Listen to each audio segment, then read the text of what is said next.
जिस आज का डेट में लोकतंत्र और देश के संविधान पर खतरा, लोकतंत्र और देश के संविधान पर खतरा है। क्योंकि यहाँ जो विचारधारा है दो तरह की, एक है अम्बेडकरवाद और एक है ब्राह्मणवाद। तो जिस देश का व्यवस्था ब्राह्मणवाद की ओर जाएगा वहाँ विषमतावादी व्यवस्था स्थापित होगा और अम्बेडकरवादी व्यवस्था कायम होगी तो वहाँ समता की विचारधाराएं पुष्ट होगी, यानी सबकी मान सम्मान एक समान होगा, सबका अधिकार एक समान होगा। लेकिन देश में कुछ ऐसे पाखंड लोग हैं जो वो 5000 वर्षों से जो हम लोगों के ऊपर शोषण किए, वो नहीं चाहते हैं कि ये लोग विकास करें। और जो हम लोग ये 70 वर्ष के बाद आरक्षण के माध्यम से कुछ थोड़ा आगे बढ़े तो उन लोग को खला जो 5000 वर्षों से हमारा शोषण किया। तो वो लोग चाहते हैं कि ये 90% जो शोषित वर्ग है ये हमारा उसी तरह काम करे जैसे कि 5000 वर्ष पूर्व से करवाते थे।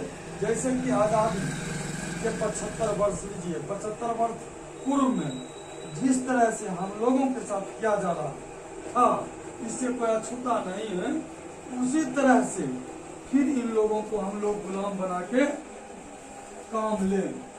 तो बाबा साहब देश में हमको संविधान दिए, हमारे पुरखों ने दस्तावेज लिखा भारत का संविधान।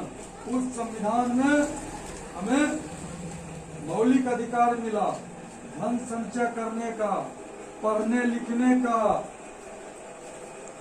धार्मिक जो स्वतंत्रता है उसकी, बोलने की स्वतंत्रता, पूजा पाठ की स्वतंत्रता, पढ़ने लिखने की स्वतंत्रता, उठने बैठने की स्वतंत्रता, शिक्षा की स्वतंत्रता, यानी जितना आजादी है जो होना चाहिए वो सब दिया गया। यानी आपको फंडामेंटल राइट दिया गया पढ़ने लिखने का, एक साथ बैठने उठने का, बोलने का, जो कि आज खतरा में है। आज के डेट में पत्रकार भी कुछ बोलता है, जबकि आप जान रहे हैं कि संविधान के अनुच्छेद 19(a) के तहत बोलने की स्वतंत्रता आजादी सबको है। लेकिन इस देश में चौथा स्तंभ लोकतंत्र में जो है, आप वीडियो करेंगे, लोकतंत्र में जो आजादी है चौथा स्तंभ है। चौथा स्तंभ क्या है देश का? पत्रकार है। तो पत्रकार को भी बोलने का आजादी समाप्त की जा रही है। जैसे कल परसों आप देखे होंगे एक न्यूज वायरल हुआ है, अंजुम नाम के पत्रकार, वो बेचारे बलिया आए थे। बलिया में जो है सो वो वोटर लिस्ट का समीक्षा का निरीक्षण, पुनर्निरीक्षण की काम चल रही थी। उस काम में बीएलओ के पास जाके उन्होंने कुछ पूछा, बोला, तो उन पर FIR कर दी गई। तो कहने का मतलब ये हुआ कि मीडिया का जो बोलने का अथॉरिटी अधिकार है वो भी छीना जा रहा है। आम नागरिक को बोलने का अधिकार की बात तो छोड़िए, हम लोग अगर कुछ भी बोल देंगे, अगर भाजपा RSS को मन में पसंद नहीं आएगा तो FIR कर देगा। यानी हमारा बोलने का अधिकार जो है वो भी छीनी जा रही है। एक पढ़ने का अधिकार जो है वो भी 5000 स्कूल बंद हो गया उत्तर प्रदेश में। सरकारी विद्यालय बंद होने का क्या कारण है? क्यों किए?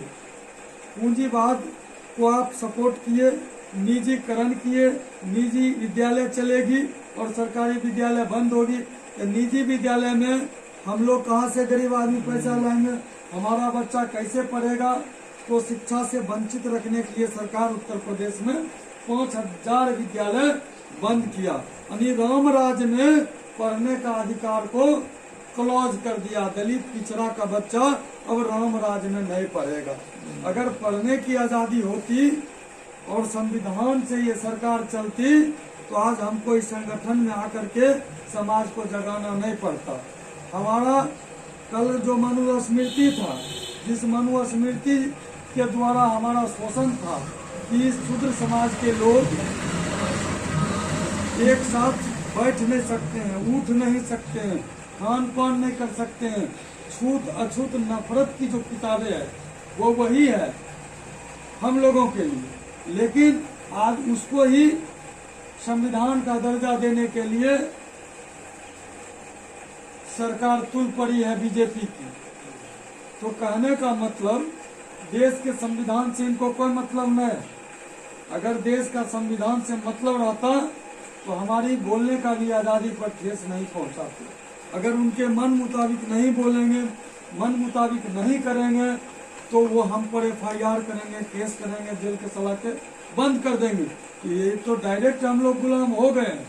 अब अभी भी हम लोगों को समय है गुलामी से आजादी की ओर जाने की और गुलामी की जंजीर को तोड़ने की, क्योंकि अभी जंजीर लटकाया ही जा रहा है।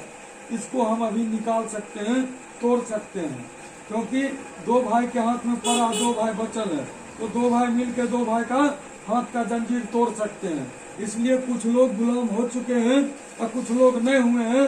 तो आज भी अगर हम जगते हैं तो कल उनको भी छुड़ा लेंगे और हम सब बापूत आजाद हो जाएंगे। तो मेरा एजेंडा है कि हमारा जो संविधान पर खतरा है उस संविधान को बचाना है, अपने समाज को बचाना है। चूंकि ये सामाजिक ऋण जो हम पर है, हम जो विद्यालय में पढ़े वो विद्यालय में हमारे पुरखों ने, हमारे समाज के लोगों ने पैसा दिया और उस टैक्स पर हम पढ़े, पले, बढ़े और हमारा दायित्व बनता है कि जब आपके राशि से पले और बढ़े तो हम आपको जागरूक करेंगे। और बाबा साहब का जो दस्तावेज है उसकी रक्षा और सुरक्षा मुस्तैदी से करेंगे। इसके लिए अगर हमारा खून भी बहाना पड़े तो हम बहा सकते हैं, लेकिन भारत के संविधान और बाबा साहब के सम्मान पर ठेस पहुंचाने वाले का हम कड़ी निंदा ही नहीं करेंगे।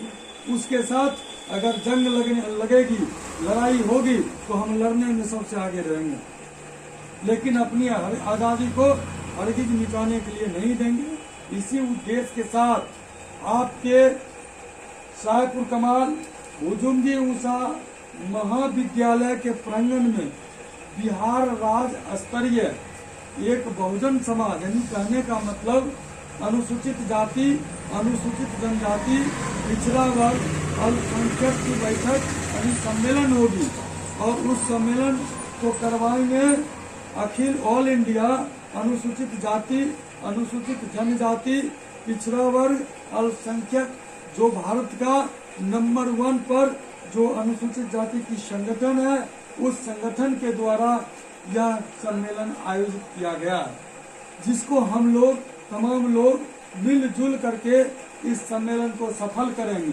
और इस सम्मेलन को सफल करके मनुवादी सरकार को करारा झटका यानी चोट करना है और समाजवाद को जिंदा रखना है।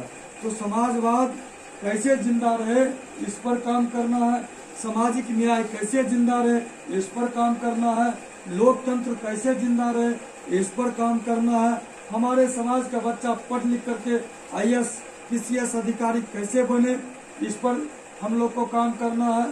क्योंकि ये सारी जो अधिकार है, सारी जो भागीदारी है वो मिट रही है, उसको बचाने के लिए हम लोग संघर्ष करेंगे और इस सम्मेलन को सफल करेंगे। यही उद्देश्य से आपके बीच हम आए हैं। और आप लोग अगर समर्थन करते हैं तो संविधान भी बचेगा, सम्मान भी बचेगा, सम्मेलन भी सफल होगा। इसी आशा उम्मीद के साथ मैं अपने वाणी को विराम देता हूँ। जय भीम।